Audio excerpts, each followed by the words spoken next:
Hello students, this is your SST teacher Shikha and SST 4 के chapter 7 में आज हम पढ़ने वाले हैं natural resources forest and wild life का चैप्टर, जिसमें सबसे पहले हम चैप्टर की एक्सप्लेनेशन पढ़ेंगे।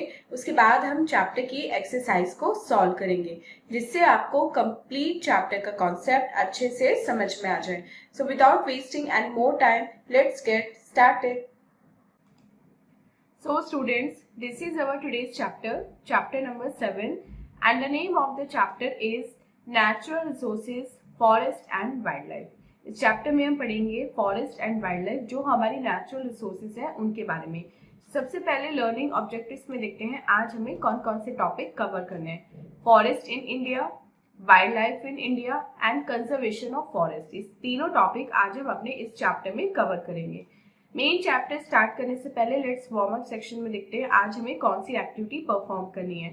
टिक the correct option in the following sentences. अब ये 4 आपको सेंटेंसेस मिले हैं, इसमें आपको जो करेक्ट ऑप्शन है उसको टिक करना है। तो चलिए student main chapter reading start करते हैं।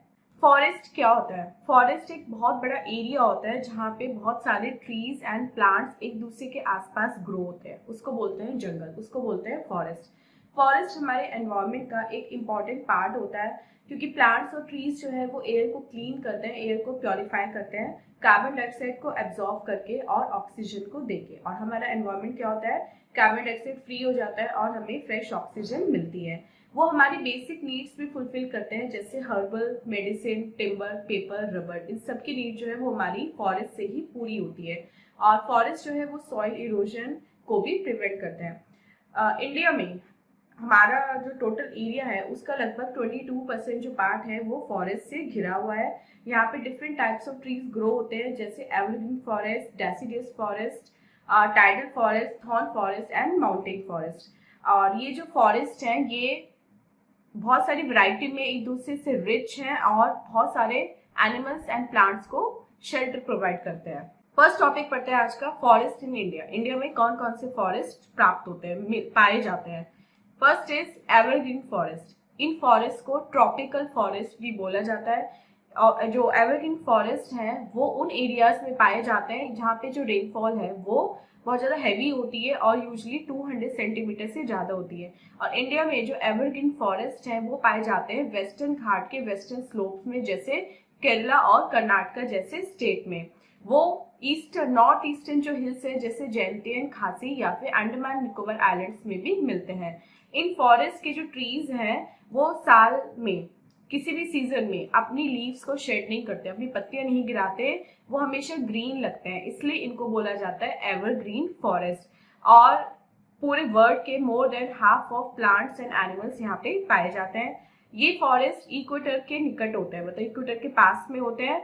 और यहाँ पे जो ट्रीज हैं वो बहुत क्लोजली दूसरे के पास ग्रो होते हैं, मतलब ज्यादा स्पेस नहीं होता 2 ट्रीज के बीच में, इसलिए यहाँ पे जो वेजिटेशन होती है वो डेंस होती है, मतलब झाड़ियाँ होती है वो भी डेंस ग्रो होती है। ये ट्रीज टॉल होते हैं और हार्डवुड टाइप के होते हैं और यूजुअली इनकी हाइट जो है वो 60 मीटर तक जा सकती है। इनकी लीव्स जो है वो ब्रॉड होती है। और इंडिया में कुछ एवरग्रीन ट्रीज पाए जाते हैं, जैसे रोजवुड, महोगनी एंड इबोनी। और इन ट्रीज की जो वुड है वो फर्नीचर बनाने में यूज की जाती है। बैम्बूज एंड रीड भी कॉमन है एक एवरग्रीन ट्री के रूप में, और ये रूफ, फेंसेस और पेपर बनाने में काम आते हैं। सेकंड पढ़ते हैं डेसिडियस फॉरेस्ट के बारे में। डेसिडियस फॉरेस्ट को मॉनसून फॉरेस्ट भी बोला जाता है। डेसिडियस फॉरेस्ट वहां पे पाए जाते हैं जहाँ पे एनुअल जो रेनफॉल होती है वो 100 से 200 सेंटीमीटर के बीच में होती है। और इंडिया का जो फॉरेस्ट एरिया है उसमें हाफ जो फॉरेस्ट है वो डेसिडियस फॉरेस्ट है। ये वेट वेस्टर्न साइड मिलते हैं, डेक्कन प्लेटू का जो गीला वेस्टर्न साइड होता है वहां पे पाए जाते हैं। और जो डेक्कन प्लेटू का नॉर्थ ईस्टर्न पार्ट होता है या फिर शिवालिक हिल्स जो लोअर पार्ट है हिमालयस का, जो होता है, जो एक्सटेंड करता है जम्मू से वेस्ट बंगाल तक, वहां पे ये ट्रीज पाए जाते हैं। और इन ट्रीज की जो लीव्स होती हैं वो भी ब्रॉड होती हैं। और मेन ट्रीज है यहाँ पे teak, sandalwood, mango, jackfruit, bamboo, sheesham and mahua. ये ट्रीज साल में एक बार अपनी लीव्स को शेड करते हैं। कौन से सीजन में? जो ड्राई सीजन होता है मार्च से मई के महीने में। और इनकी जो वुड है वो भी फर्नीचर बनाने में या फिर बिल्डिंग मटेरियल के रूप में यूज होती है। Third is tidal forest. Tidal forest को मैनग्रोव फॉरेस्ट भी बोला जाता है। और ये जो टाइडल फॉरेस्ट है ये और सिंस ये रिवर के डेल्टास में पाए जाते हैं, तो जब हाई टाइड होती है यानी कि समुद्र में ज्वार भाटा उठता है, तो इन जो फॉरेस्ट है यहाँ पे भी फ्लड आ जाती है, ट्रीज भी फ्लडेड हो जाते हैं। और जो टाइडल फॉरेस्ट है वो सॉइल को प्रोटेक्ट करते हैं इरोजन से, एंड कुछ फॉरेस्ट यहाँ के बहुत ज्यादा डेंस होते हैं। और इंडिया में ये फॉरेस्ट पाए जाते हैं गंगा ब्रह्मपुत्र रिवर डेल्टा में, गोदावरी महानदी में। सुंदरबन जो है, जो गंगा ब्रह्मपुत्र डेल्टा में पाए जाते हैं, वो लार्जेस्ट टाइडल फॉरेस्ट है वर्ल्ड के। गंगा ब्रह्मपुत्र डेल्टा के जो सुंदरबन है वो वर्ल्ड के सबसे लार्जेस्ट टाइडल फॉरेस्ट में से एक है। और यहाँ का नाम सुंदरबन इसलिए पड़ा है क्योंकि यहाँ पे एक पेड़ उगता है जिसका नाम होता है सुंदरी, और उसी सुंदरी पेड़ के ऊपर यहाँ का नाम पड़ा हुआ है। और सुंदरी ट्री की जो वुड होती है वो बोट बनाने में यूज होती है। और अंडमान निकोबार का जो नदर्न पार्ट है वहाँ पे ये ट्रीज, ये फॉरेस्ट पाए जाते हैं। नेक्स्ट पढ़ते हैं थॉर्न फॉरेस्ट। थॉर्न फॉरेस्ट को स्क्रब फॉरेस्ट भी बोलते हैं।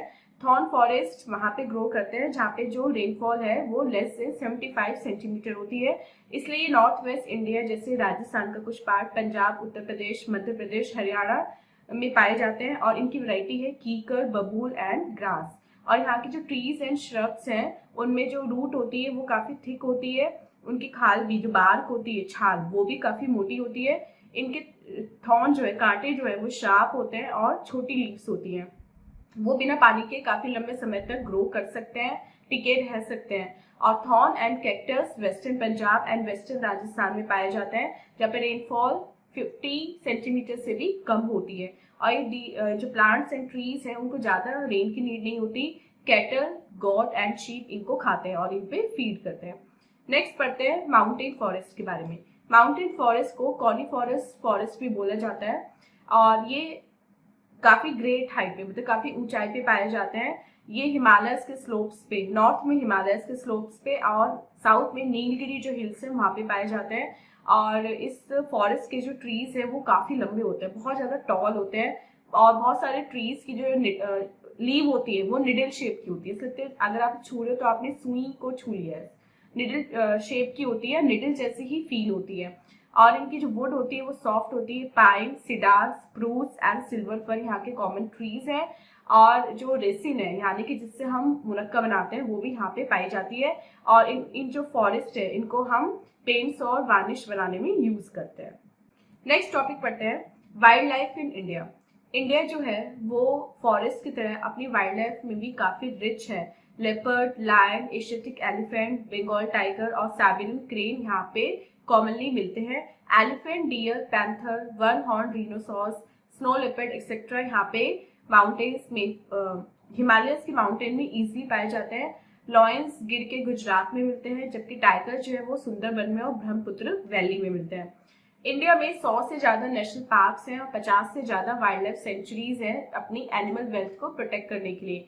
काजीरंगा नेशनल पार्क जो असम में है वो रीनो को प्रोटेक्ट करता है। बांधवगढ़ जो मध्य प्रदेश में है वो एक टाइगर रिजर्व है। ये बंगाल टाइगर जो नेशनल एनिमल है इंडिया का उसको प्रोटेक्ट करता है। ऐसे ही कालाडियो घाना नेशनल पार्क जो भरतपुर, जिसको हम भरतपुर बर्ड सेंचुरी के नाम से भी जानते हैं, यहाँ पे बहुत सारी जो बर्ड्स हैं उनकी वैरायटी मिलती है। जिम कॉर्बेट नेशनल पार्क जो इंडिया का सबसे पुराना और सबसे फेमस नेशनल पार्क है नॉर्थ इंडिया का, वहां पे भी एक बहुत सारी वैरायटी रहती है। और प्रोजेक्ट टाइगर ने हमें बंगाल टाइगर को सेव करने में काफी ज्यादा मदद की है और उनका नंबर बढ़ाने में भी हेल्प की है। नेक्स्ट टॉपिक पढ़ते हैं कंजर्वेशन ऑफ फॉरेस्ट। अब सिंस हमने पढ़ा कि फॉरेस्ट एंड वाइल्ड लाइफ हमारे लिए कितनी यूजफुल होती है, तो अब बात करते हैं कि हमें फॉरेस्ट को कैसे कंजर्व करना चाहिए, हम फॉरेस्ट को कैसे कंजर्व कर सकते हैं।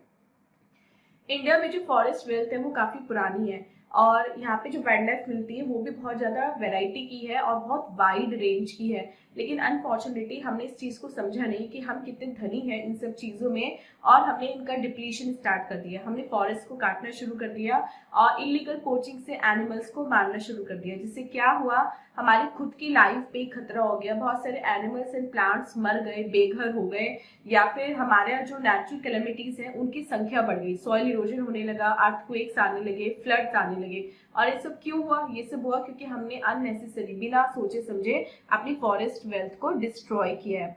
तो इसलिए अब एफर्ट ऐसे करे जा रहे हैं कि इन जो बुराइयां हैं इनको दूर किया जा सके और हम अपने जो फॉरेस्ट एंड वाइल्ड लाइफ है इंडिया के उसको कंजर्व कर सके। तो जो फॉरेस्ट ऑफ इंडिया है वो ट्राइबल्स और विलेजर्स को भी बहुत ज़्यादा इंपॉर्टेंट प्रोजेक्ट्स प्रोवाइड करते हैं। ऐसे ही 1970s और 1980 में एक नॉन वायलेंट मूवमेंट स्टार्ट किया गया था जिसका नाम था चिपको मूवमेंट। चिपको मतलब होता है चिपकना किसी चीज से, किसी चीज को गले लगाना। तो वहां पे जब कुछ लोग आए थे ट्रीज को काटने, तो वहां के जो विलेजर्स थे उन्होंने क्या किया, उन्होंने ट्रीज को हक किया कि अगर आपको ट्री काटना है तो आपको पहले हमें काटना पड़ेगा।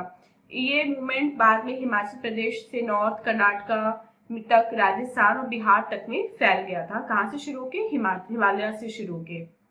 ऐसी एक नया हमने प्रोग्राम शुरू किया था वन महोत्सव, जिसको हम बोलते हैं फेस्टिवल ऑफ ट्रीज, जो हर साल जुलाई में मनाया जाता है इंडिया में। इस फेस्टिवल के दौरान मिलियंस ऑफ ट्रीज प्लांट किए जाते हैं। 1950 में स्टार्ट हुआ था लोगों में इंटरेस्ट जगाने के लिए, जागरूकता पैदा करने के लिए कि फॉरेस्ट हमारे लिए कितने इंपॉर्टेंट होते हैं। और आज के टाइम में, मॉडर्न टाइम्स में वन महोत्सव मनाया जाता है जब स्कूल्स में प्लांट लगाए जाते हैं, ग्रो किए जाते हैं, ऑफिस में, कॉलेजेस में, होम्स में। मतलब इसको पूरे इंडिया वाइज, पूरे इंडिया लेवल पे वन महोत्सव को सेलिब्रेट किया जाता है। सो स्टूडेंट, ये था फॉरेस्ट एंड वाइल्ड लाइफ का चैप्टर। अब चलते हैं अपने एक्सरसाइज पार्ट की तरफ, यानी कि लेट्स डू इट की तरफ, और देखते हैं एक्सरसाइज पार्ट में आज हमें कौन कौन से क्वेश्चन मिले हैं। First is tick the correct option. The most popular national park in north India is Jim Corbett national park. Second, Van Mahotsav is festival of forest. Third, India has more than 100 national parks. Monsoon forests receive annual rainfall 100 to 200 centimeter. And fifth, forests cover about 22% of the total land area in India. B देखते हैं, fill in the blanks with correct words. अब आपको यहाँ पे blanks में correct word को fill करना है। Large areas where trees grow close to one another are called forests.